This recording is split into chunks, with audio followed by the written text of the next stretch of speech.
Bienvenidos al curso, espero que se encuentren muy bien. Vamos a dar inicio a este primer módulo con aspectos que son un tanto básicos e introductorios, pero que vamos a ir complejizando a lo largo de que vayamos avanzando y que me parece fundamentales a la hora de escribir. Seleccioné 6 en este caso que son la ortografía, la claridad, la coherencia, la estructura, el contexto y la práctica. La ortografía, como algunos quizás ya sabrán, viene del griego que quiere decir escritura correcta. Son un conjunto de reglas, normas, convenciones que rigen el sistema de escritura que tenemos y que se fueron conformando a lo largo de los años. Y más allá de ser reglas, también son eh, cuestiones que nos van estructurando el lenguaje. La falta de ortografía a la hora de escribir y en un texto hace que se desluzca bastante el contenido. Lo que querramos transmitir, lo que querramos comunicar, quizás está excelentemente las ideas que tengamos, pero si cuando las estamos redactando no respetamos puntos, no respetamos acentuaciones, en vez de poner B larga ponemos B corta, en vez de poner una N ponemos una M, y de alguna manera va generando un ruido visual para quien lo está leyendo y hace que en algún punto ya no esté prestando atención a lo que queremos decir, sino viendo los errores que tenemos. La ortografía es una cuestión que nos atraviesa bastante. ¿Cómo la mejoramos con lectura? Es decir, si leemos textos y vemos cómo están escritas las palabras, muy difícilmente a la hora de escribir nosotros lo hagamos de una forma incorrecta porque ya lo vimos antes y la memoria visual que tenemos guarda la manera en la que está escrita la palabra. También, como la lectura es algo que demanda mucho tiempo y demás, podemos utilizar herramientas de corrección. Las podemos encontrar en Google Docs o Google Drive, en el Word, que vienen con correctores de texto, los cuales al escribir mal una palabra y hacer clic secundario, te muestran cómo está bien escrita. E incluso podemos volver a la vieja confiable que son los diccionarios. La herramienta, el instrumento que usemos, no importa. Lo importante es que podamos siempre corroborar, por más seguro de que estemos, si hay alguna mínima duda, corroborar cómo se escribe una palabra correctamente. Para esto me tomé la libertad, si quieren pueden pausar el video y ver que tenemos dos casos aquí. Ambos responden a una convocatoria de trabajo. Sin embargo, lean el caso 1 y el caso 2. Para ustedes, ¿cuál les fue más ameno leer? ¿El caso 1 o el caso 2? Si dijeron el caso 1, muy probablemente es porque en el caso 2 hay palabras que no llegamos a entender del todo. Por ejemplo, la palabra envío está escrita con B larga. Acceder tiene una C y una S en vez de dos C. La palabra trabajo con B corta.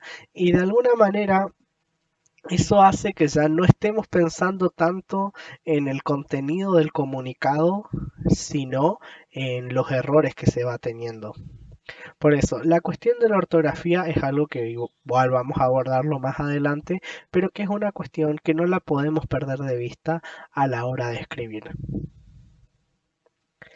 La coherencia, otro aspecto fundamental para nuestros textos. ¿Qué hace que un texto tenga coherencia? Básicamente que haya una conexión entre ideas. ¿Qué quiere decir que haya una conexión entre ideas? Que lo que estoy redactando en la parte inicial tenga coherencia con lo que le sigue.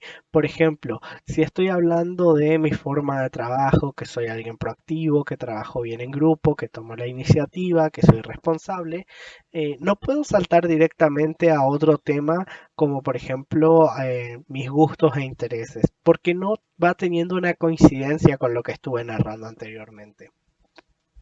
Este aspecto se relaciona con el anterior, que es no darle un cierre a un párrafo antes de iniciar un tema nuevo.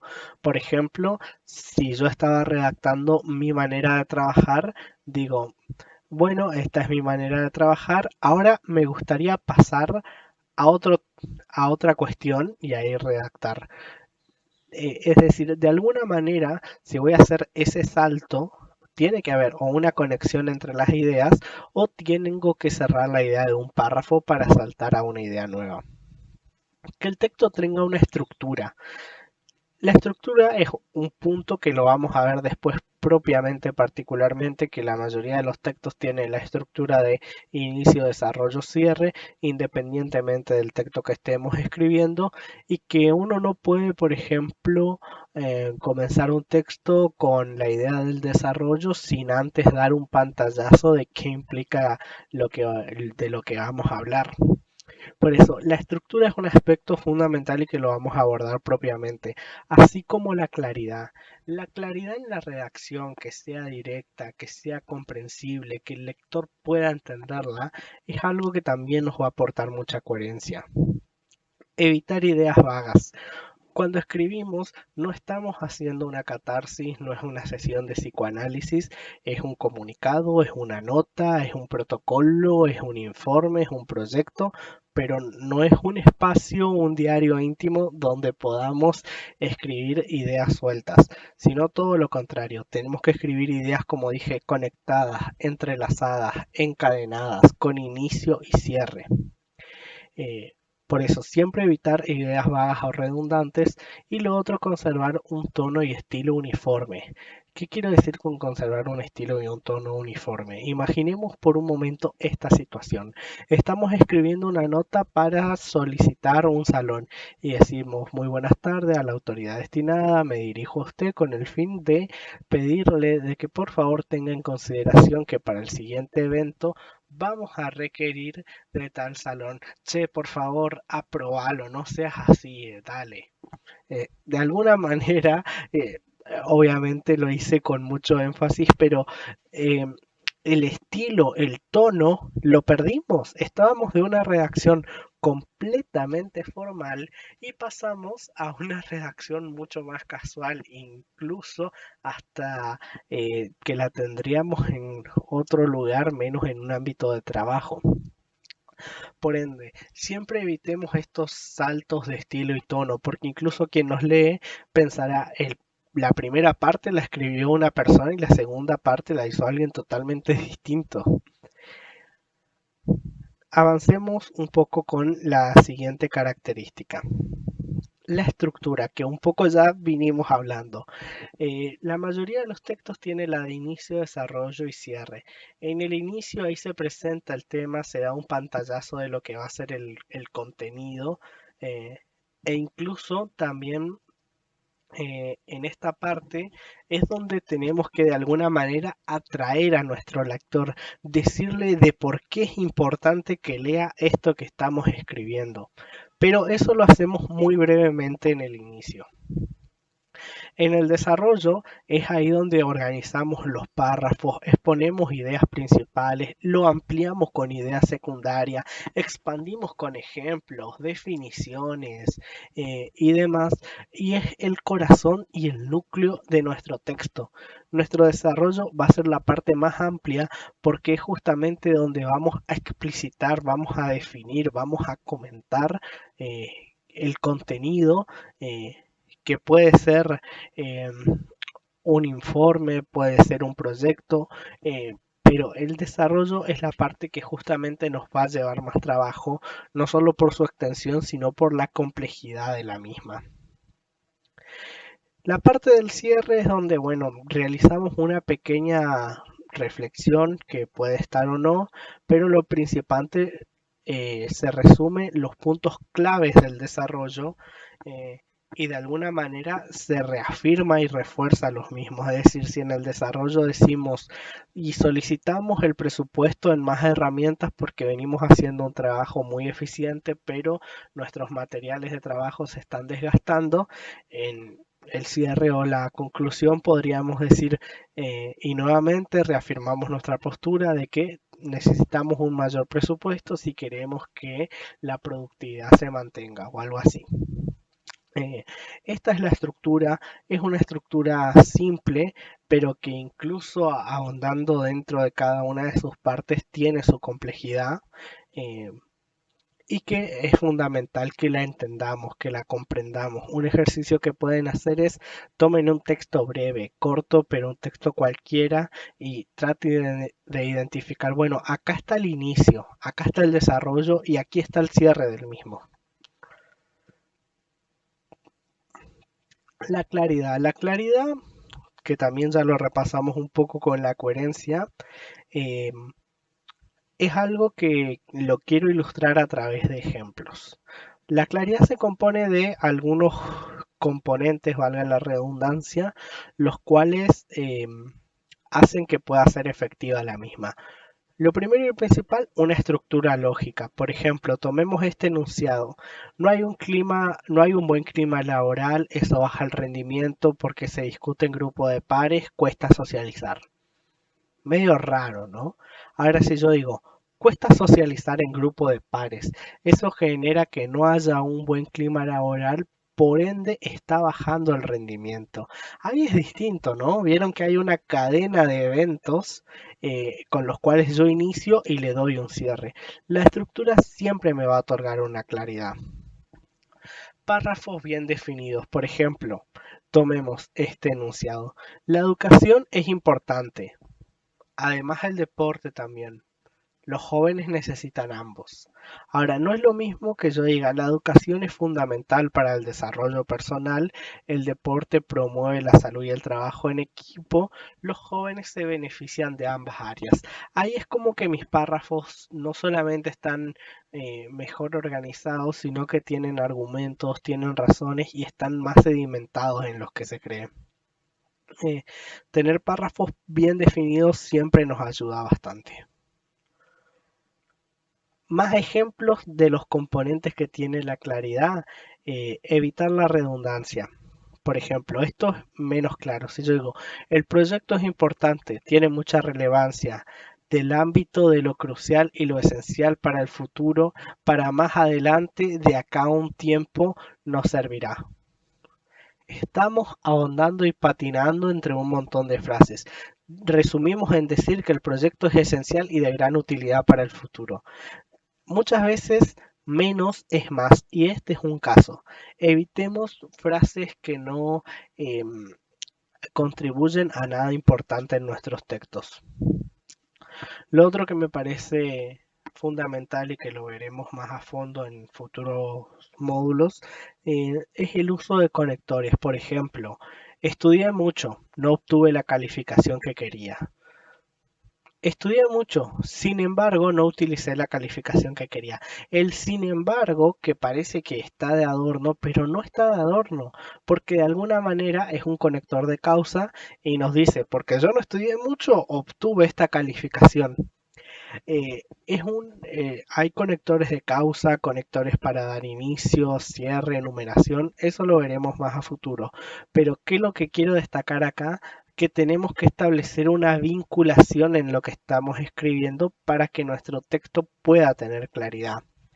A esto de la claridad también se le pueden sumar ejemplos no sé, por ejemplo, decir, incorporar herramientas nuevas va a ser beneficioso para el trabajo. Y ahí está bien, no está mal, está claro eso. Ahora, no es lo mismo que yo diga, incorporar herramientas es beneficioso para nuestro trabajo. ¿Por qué? Porque de alguna manera va a hacer que eh, tengamos más productividad y sea más fructífero el trabajo que realizamos.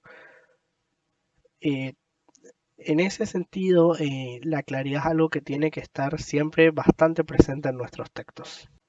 Gran parte del éxito en nuestra escritura requiere que podamos conocer el contexto en el cual estamos escribiendo. ¿Qué quiere decir conocer el contexto? Que de alguna manera tenemos que saber el grado de formalidad que debemos usar en lo que estamos por escribir, el tipo de estructura que se nos pide, el formato, si va a ser una carta, bueno, poner la fecha, quién está remitida, si de alguna manera va a ser un informe, bueno, qué partes consta de un informe. si lo que vamos a escribir va a ser incluso algo tan banal como un mensaje de texto, bueno, eh, saber cuál es el contexto de lo que escribimos eh, es en gran parte lo que va a determinar que nuestro texto sea correcto o no. Por ejemplo, por ahí nos están pidiendo un texto más de presentación, es decir, de que podamos exponer cuáles son nuestras habilidades, nuestras cualidades, en el caso que estemos solicitando un trabajo. Ahí ya va a ser diferente de un texto que nos pidan una vez estamos trabajando en la empresa. A partir de ahí nos pueden pedir un informe o una solicitud o demás. Por eso, conocer el contexto en el cual estamos escribiendo es una parte fundamental. Saber la cantidad de páginas que podemos usar, cuánto nos podemos extender, cuánto no, qué temas son sensibles por ahí tocar en la escritura, de cuál nos debemos alejar y demás. Para graficarlo un poco, podemos ver el siguiente ejemplo. Es decir, vean que tenemos caso uno, caso 2 nuevamente. Y en el caso uno tenemos un chat, un mensaje que dice, en el cual estamos hablando de una jornada que se está realizando y en la cual estamos organizando. Y en el caso 2 podemos leer un informe sobre la jornada. Ahora, fíjense bien, no son los textos similares porque primero y principal no se están escribiendo en el mismo medio. Uno, fijemos, ¿no? Que se está escribiendo en un chat de WhatsApp que sin embargo conserva su formalidad y el tono laboral, se agregó unos emojis y demás, y el otro que es un informe que va a ser leído seguramente por una autoridad, consta de otras partes, está en otro formato, está redactado en otra plataforma. A eso hace alusión al contexto, a que podamos conocer y reconocer en dónde está enmarcado lo que vamos a escribir. El último aspecto que no tiene un desarrollo como tal, pero está en lo primero que mencionamos, es la práctica. La práctica es una cuestión absolutamente fundamental dentro de la escritura. ¿Por qué? Porque el hecho de escribir, de redactar algo, sea un mensaje, sea una nota, sea una carta, sea un email, implica de alguna manera procesos que tenemos que hacer. Y el arte de pulir la escritura, de poder convencer, de poder ser amenos, de poder ser formales, de escribir de una manera consciente, requiere práctica, requiere su tiempo. Es un proceso como aprender una habilidad nueva, una habilidad con sus complejidades, con sus dificultades, pero que la usamos todo el tiempo en nuestra vida. Por eso, a lo largo de los módulos vamos a ver muchos ejercicios prácticos, va a haber instancias en las que ustedes tengan que volcar el conocimiento que van a ir adquiriendo a través de las lecturas. Por eso, es un aspecto fundamental la práctica. ¿Cómo practicar la escritura? Y hagan borradores, háganlos a lápiz, háganlos en computadora, donde más cómodos se sientan, no le tengan miedo al error, tachen, borren, vuelvan a escribir, pero lo quería dejar como un aspecto fundamental para entender de que en este camino muchas veces capaz vamos a cometer equivocaciones y demás. Lo importante es aprender, rescatar de las mismas y animarnos a escribir, dar ese primer paso y esa práctica constante.